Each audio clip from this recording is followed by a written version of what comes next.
First off, I think our team fought really well. Physicality was something that we kind of talked about going into the season. Want to see an improvement on that. North Kansas City was an extremely physical team. I think we were able to withstand that. Um, got to improve on being able to score the football period. So we got to hold on to it on offense. Special teams has to improve. Getting the kick blocked is not good.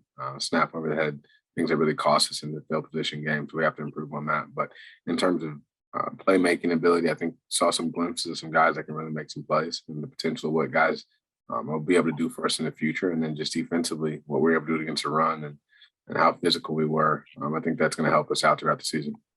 Carter Holiday obviously was your starting quarterback. I know you guys struggled to get the ball in the end zone. What are some of the biggest things that you saw out of Carter?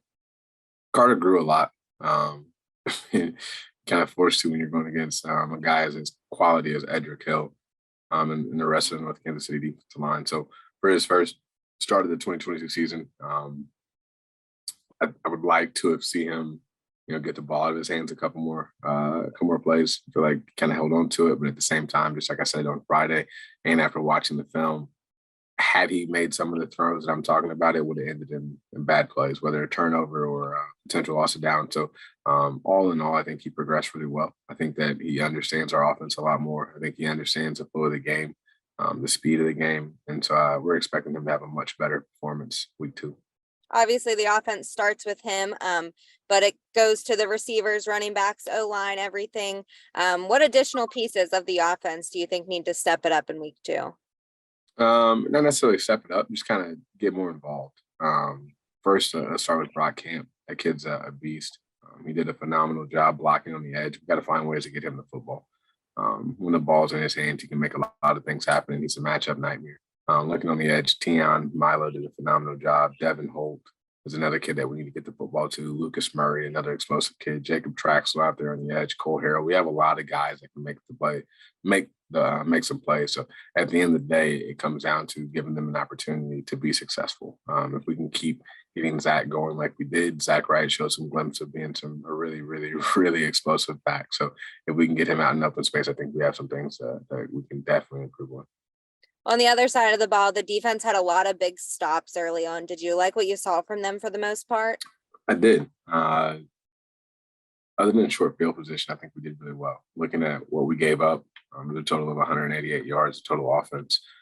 So all in all, it's not all that bad. You take away one 80-yard drive they had in the third quarter. We had some injuries and battled some things. Around 108 total yards of offense is not bad. So defensively, we have to continue to do that, stop the run.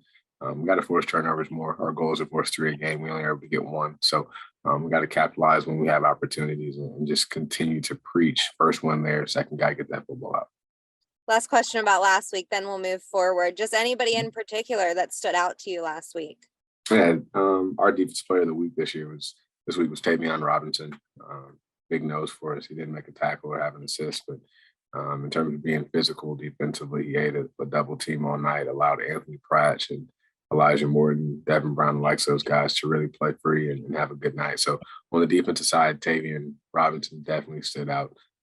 Even though we weren't able to get things all together on the special teams, it's great to see a young kid like Donovan Taylor coming through and getting a block punt, making a huge play in his first varsity start. So I'm hoping that he and other kids on special teams can get things going and continue to make plays.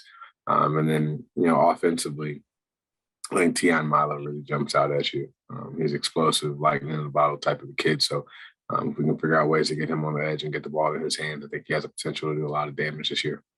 Looking forward to Friday. Helias obviously started their season off with a big win. What are some of the biggest challenges you think your team will face this weekend?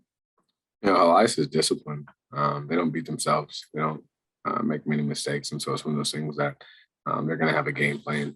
If we look at it from the standpoint of us being on defense, offensively, they're going to take what they can get. They're going to figure out where a weak spot is in our defense, and they're going to try to exploit it.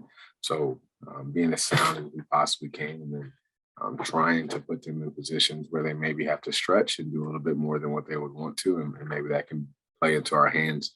On the offensive side, you look at their defense, they're physical, and again, they're really sound, they're disciplined. They're going to give us a lot of action. They're going to twist and stunt and blitz, give us cover one. So our kids have to be ready to pick up the pressure, have to be ready to handle that. I think last week kind of prepared us a little bit in terms of just physical bull rush. But Helias is going to test their brains and make sure that mentally, are you stepping to where you're supposed to. On the mental side of things, when you guys kind of got down last week, what was the attitude like throughout the guys? Did they struggle to stay up, or did you feel like they were still fighting back the whole time? I still think that we were fighting. I think there's parts of it where we got down. You look at all the penalties that we endured. That part was frustrating at times, but it was kind of awesome to hear at random times kids on the sideline yelling out "smile on." So really embracing the mindset, really embracing that in adversity, we have to figure out a way to smile, figure out a way to get through it, because ultimately pouting doesn't make it go away. So being able to keep our same face, keep our same mindset throughout the adversity times, or the adverse times rather. I think last week we showed glimpses of that sideline wise and on the field. Kind of went up and down where, at all points of the game on offense and defensively, we're all of a sudden making plays and kind of shoot ourselves in the foot. I think if we weren't able to kind of bounce back, it just would have been a steadily decrease. You know what I mean? We wouldn't have been able to bounce back up at times. So we just got to keep that momentum going. What's the feeling like having your first two games at your home stadium? Well, that's awesome. In terms of travel, especially we're trying to figure out transportation things. So it makes it a lot easier when you don't have to stress about that, staying at home the first 2 weeks.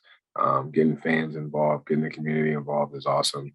It sucks though, because it's bittersweet. You have the first two and then you're gone for a while. But getting the first two at home knocked out, I think getting kids confidence, getting them just to kind of swing at things at home makes it a lot easier. Any other big things this Friday that you're looking forward to in the growth of the team? Just continue to progress as we have been. I think we're finally kind of playing the brand of football that we want to as coaches. That physical, old school Hickman style. But of course, we got to put the ball in the end zone. We have to continue to be physical, continue to control the line of scrimmage, and just make fundamental sound plays.